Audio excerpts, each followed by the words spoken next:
ঘড়িতে বাজছে সকাল 10:45। তো চলো আজকে তোমাদের একটা জিনিস শেয়ার করি। তো হ্যালো বন্ধুরা, welcome back to my channel. কেমন আছো তোমরা সবাই? আশা করছি ভালো আছো, আর আমরাও কিন্তু ঠান্ডার মধ্যে বেশ ভালো আছি। তো দেখে কি মনে হচ্ছে? দেখে মনে হচ্ছে না যে আমরা এখন দার্জিলিংয়ে আছি? তো সত্যি বন্ধুরা, আলিপুরও কিন্তু দার্জিলিং হয়ে গেছে। দেখো আজকে যে এতটা পরিমাণে ঠান্ডা পড়েছে তোমাদের কি বলবো।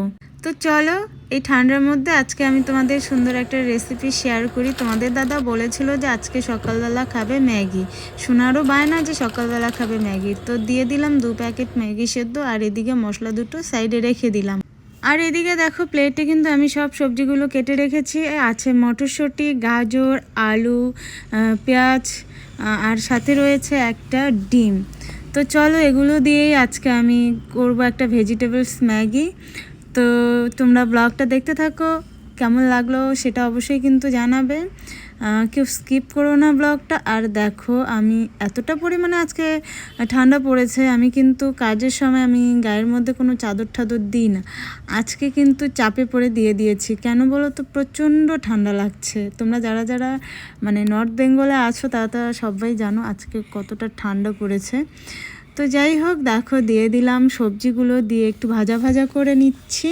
আর ওইদিকে তোমাদের দাদা একটু বাইরের দৃশ্যটা তোমাদের দেখাচ্ছে, তোমরাও একটু দেখো বাইরের দৃশ্যটা, একটু দর্শন করো। তোমরাও দেখো। দেখো আমরা এখন আলিপুর দার্জিলিংয়ে আছি, দেখতে পাচ্ছ? তো দেখো বন্ধুরা, সমস্ত সবজিগুলো আমি কত সুন্দরভাবে ভেজে নিয়েছি, আর সবার শেষে কিন্তু দিয়েছি একটা ডিম। তো ডিমটাও হালকাভাবে ভেজে নিয়েছি, আর এখন দিয়ে দিলাম দেখো সেদ্ধ করে রাখা ম্যাগিগুলো, দিয়ে একটু নাড়াচাড়া করে নিচ্ছি। আচ্ছা, তোমরা কে কে ভালোবাসে ম্যাগি? আর আমি জানি ম্যাগিটা সবারই ভালো লাগে, সবাই ভালোবাসে। আমারও কিন্তু ভীষণ ফেভারিট একটা রেসিপি, ভীষণ ভালো লাগে ম্যাগি। তো দেখো ভাজা হয়ে গেছে, আর এখন দিয়ে দিচ্ছি মশলাটা। ম্যাগির মশলা ছাড়া ম্যাগি কিন্তু অসম্পূর্ণ। যতক্ষণ না এই মশলাটা পড়বে ততক্ষণ কিন্তু ম্যাগির টেস্ট হবে না বন্ধুরা, ঠিক আছে? তো এখন আরেকটু নাড়াচাড়া করে নামিয়ে নেব। তো দেখো প্লেটে নামিয়ে নিয়ে সুন্দরভাবে কিন্তু সাজিয়েও নিয়েছি। কেমন লাগছে বলো তো? একটু কমেন্ট করে জানাবে। সবারই পছন্দের এই রেসিপি ম্যাগি। তোমরা যারা যারা ভালোবাসো অবশ্যই কমেন্ট করে যেও। তো চলো সবাইকে